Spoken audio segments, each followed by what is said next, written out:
قاف والقرآن المجيد بل عجبوا أن جاءهم منذر منهم فقال الكافرون هذا شيء عجيب أإذا متنا وكنا ترابا ذلك رجع بعيد قد علمنا ما تنقص الأرض منهم وعندنا كتاب حفيظ بل كذبوا بالحق لما جاءهم فهم في أمر مريج أفلم ينظروا إلى السماء فوقهم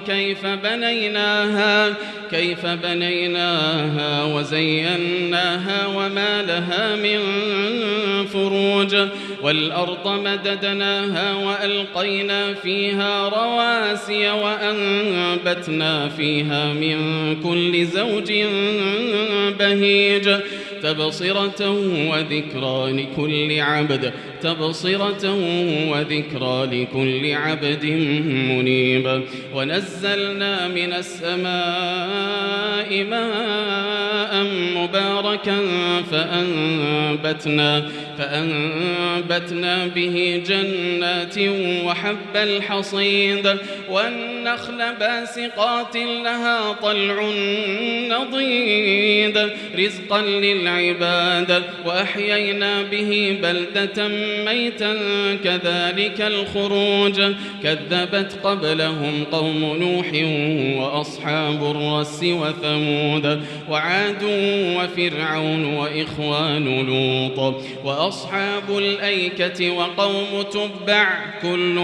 كذب الرسل فحق وعيد أفعينا بالخلق الأول بل هم في لبس من خلق جديد ولقد خلقنا الإنسان ونعلم ما توسوس به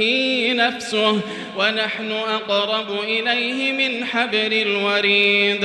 إذ يتلقى المتلقيان عن اليمين وعن الشمال قعيد ما يلفظ من قول إلا لديه رقيب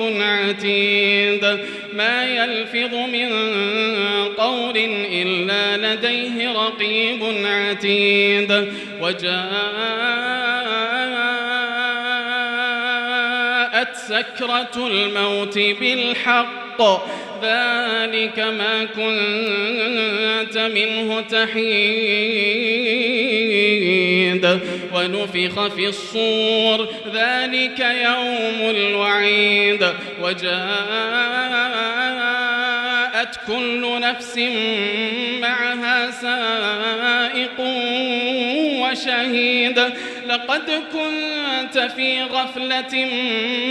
من هذا فكشفنا عنك غطاءك فبصرك اليوم حديد وقال قرينه هذا ما لدي عتيد ألقيا في جهنم كل كفار عنيد مناع للخير معتد مريب الذي جعل مع الله إلها آخر فألقياه في العذاب الشديد قال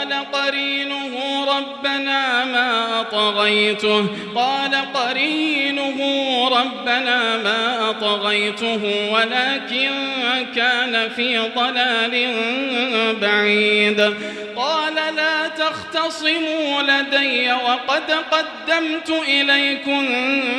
بالوعيد ما يبدل القول لدي وما أنا بظلام للعبيد يوم نقول لجهنم هل امتلأت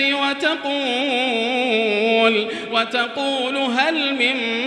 مزيد وأزلفت الجنة للمتقين غير بعيد هذا ما توعدون لكل أواب حفيظ من خشي الرحمن بالغيب وجاء بقلب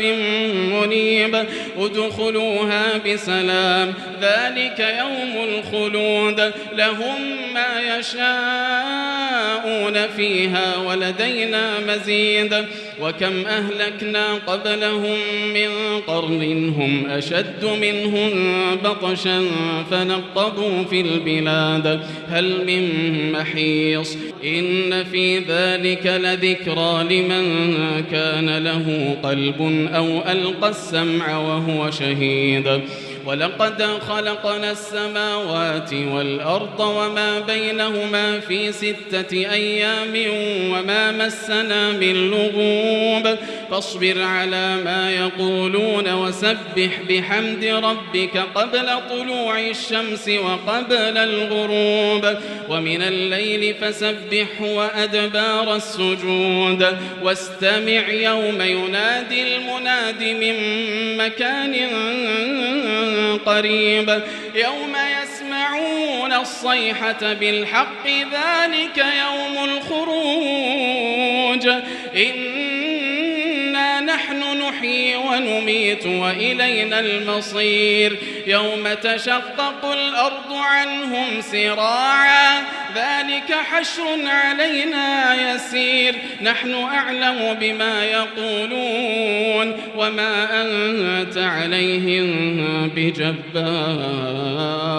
فذكر بالقرآن من يخاف وعيد